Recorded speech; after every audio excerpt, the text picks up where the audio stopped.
to advocate for you. I've got the same frustrations that the other physicians do, being a doc on the ground. I'm keeping my same clinical workload. At the same time, I'm trying to take on these extra duties. It's a lot of extra work, but I want the doctors to have a voice. I can't have that voice without credibility.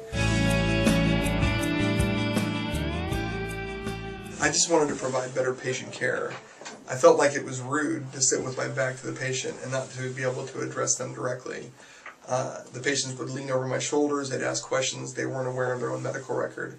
So I wanted to sit them down next to me so I could have a conversation with them and be able to show them their own medical record and make them part of the encounter. As I learned more about opportunities we had in the facility, I learned about things like Dragon Naturally Speaking. And what this allows me to do is talk directly to my patients. At the same time, I'm dictating to the computer. So I let the patients look at their notes. So they're actually looking at what I'm looking at, and then I'll talk to my computer at the same time I'm talking to them. So I'll say something like, this is a 27-year-old female with a history of hypertension, hyperlipidemia, or with no past medical history, who presents with worsening pleural effusions and short of breath. And I can talk to you at the same time I'm dictating, and it all fills in on this usability aims form. The same way I started, I saw one guy that I recognized as a MAPS expert, and I went and asked him and said, hey, can you help me out? That was Dr. Hamilton Lee, and Dr. Hamilton Lee and Steve Hill came to my office, and those two guys, at the start, showed me how to use Dragon Naturally Speaking. At the time, it was only Hamilton and Steve, and maybe a handful of guys.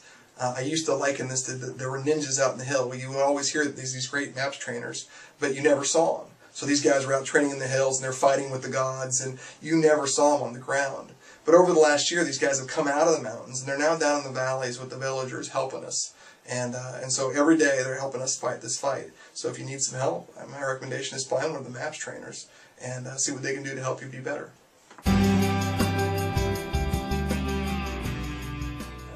First of all, we all start as the new guy who doesn't know how to use the system.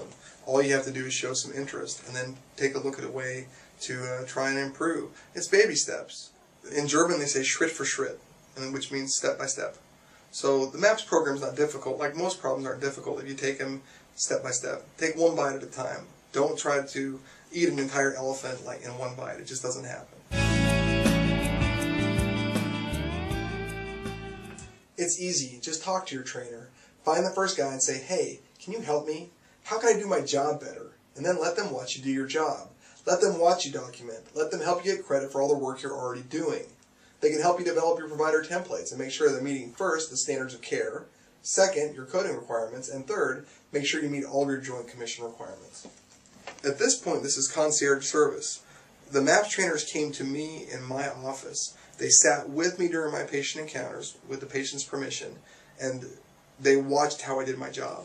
After seeing how I did my job, they tried to find ways to help me specifically do my job better, i.e. the big screen, better documentation for the patient. Those were things that were important to me, and they helped me get there. Well, for years the doctors have become, and we may have done this to ourselves, we become the worker bees, guys on the forward edge of the battle area, but without really much of a voice in the administration. And since doctors were filled with clinical responsibilities, they didn't have time to advocate for themselves effectively.